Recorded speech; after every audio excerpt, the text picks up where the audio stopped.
Assalamualaikum warahmatullahi wabarakatuh.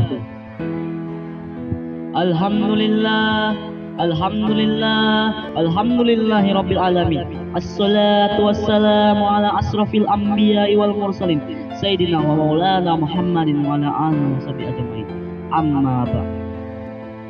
Pertama-tama yang saya sayangi teman-teman sekalian dan yang saya hormati para guru yang hadir di sini untuk menyaksikan saya untuk berkata di depan. Pada hari ini saya akan memberikan ceramah pada kalian tentang fase-fase hari kiamat. Pada hari kiamat kelak, sebelum dunia hancur, banyak yang akan terjadi. Contoh-contohnya sudah terjadi. Kita bisa saksikan sekarang banyak fitnah bermunculan, kekejaman merajalela, dan penyakit-penyakit makin macam-macam beda-beda dan membunuh banyak manusia. Maka pada suatu hari nanti akan muncul seorang yang akan membuat dunia ini sangat hancur akibatnya. Seorang yang sangat dipanuti oleh banyak perempuan. Sangat banyak orang yang ingin bersamanya karena ia adalah Dajjal. 40 hari dia keluar untuk mengelilingi bumi ini. Karena sungguh Dajjal itu akan memberi cobaan kepada kita. Kau mau pilih mana karena Dajjal? Surgaku atau nerakaku? Maka kita sebagai umat muslim harus menjawab, kita pilih nerakanya. Kenapa? Karena dalam nerakanya itu kita akan dapat kemenangan. Daripada surganya kita akan menjadi kafir dan masuk neraka kelak. Kita akan bertarung melawannya bersama Imam Mahdi yang akan menjadi komandan kita untuk melawannya kelak. Pertempuran tiada akhir melawan Dajjal, sehingga pada akhirnya Nabi Isa turun dari atas langit untuk membunuh Dajjal dan memenangkan pertempuran melawan Dajjal. Setelah itu, fase-fasenya berikutnya adalah kemenangan umat Islam. Satu bumi ini menganut agama Islam. Kata Nabi Isa, barang siapa kafir maka aku bunuh, masuk atau mati. Itu aja. Masuk ke Islam atau mau mati. Jadi siapapun yang nggak mau masuk Islam akan mati. Itulah yang akan terjadi saat Nabi Isa turun. Dan pada saat Nabi Isa sudah meninggal, maka banyak kemurtadan terjadi. Nabi Isa mati, banyak yang murtad. Saat dia datang, banyak yang masuk Islam. Begitulah caranya ketika hari kiamat nanti. Dan ketika banyak sudah yang murtad, maka Allah tiupkan dari langit angin-angin yang akan mematikan umat Islam. Dan tak ada lagi umat Islam tersisa. Hanya orang-orang kafir yang tinggal di bumi.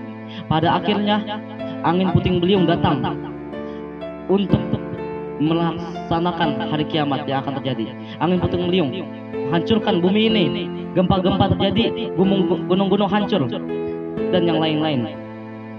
Al-Haqqah mal-Haqqah wa ma adraka mal-Haqqah kadzabat Samud wa 'adun bil qariyah fa amma Samud fa ahliku bit taghiyah wa amma 'ad fa ahliku bit taghiyah. Al-Haqqah, hari kiamat. Wa ma adraka mal haqqah. Apa itu hari kiamat? Kadzabat Samud wa 'adun bil qariyah. Telah mendustakan kaum Samud dan kaum 4 tentang hari kiamat. Maka kita ini sebagai umat muslim jangan mendustakan hari kiamat. Maka itu dia sungguh akan terjadi. Seperti halnya kematian sudah pasti terjadi. Setelah hancur bumi ini, maka Allah akan berkata kepada semua orang, malaikat mati, jin mati, manusia mati, dan tak ada orang lagi di bumi. Allah akan berkata, mana raja-raja? Mana para pemimpin? Mana orang yang menyombong-nyombongkan diri? Maka Allah sendiri yang berkata, tak ada, hanya akulah seorang raja, maharaja di sini. Setelah itu Allah menghidupkan para malaikat. Kalau nggak salah itu 4. Malaikat Jibril, malaikat Israfil, malaikat Israel, sama malaikat Mikail. Hanya 4 dulu. Setelah itu malaikat Israfil meniupkan trompet yang kedua kali untuk menghidupkan semua manusia dan dikumpulkan di padang mahsyar. Dan itu pengadilan kita kelak. Maka dari itu hari kiamat pasti akan terjadi. pasti akan datang. Seperti sakaratul maut yang akan terjadi.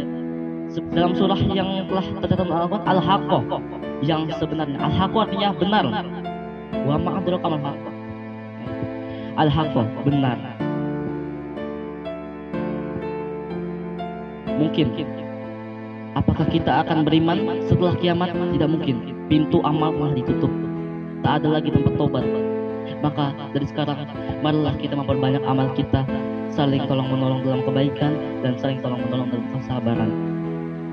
Jangan sia-siakan masa, karena sungguhnya manusia benar-benar dalam kerugian. Kita sia-siakan masa muda kita. Tidak tahu lagi, tiba-tiba kita remaja, tiba-tiba dewasa, tiba-tiba sudah tua, dan tidak punya amal untuk mempersiapkan kelak nanti di hari kiamat. Maka dari itu, ayo bersama-sama kita meningkatkan amal ibadah kita. Mungkin hanya itu yang saya bisa sampaikan. Assalamualaikum warahmatullahi wabarakatuh.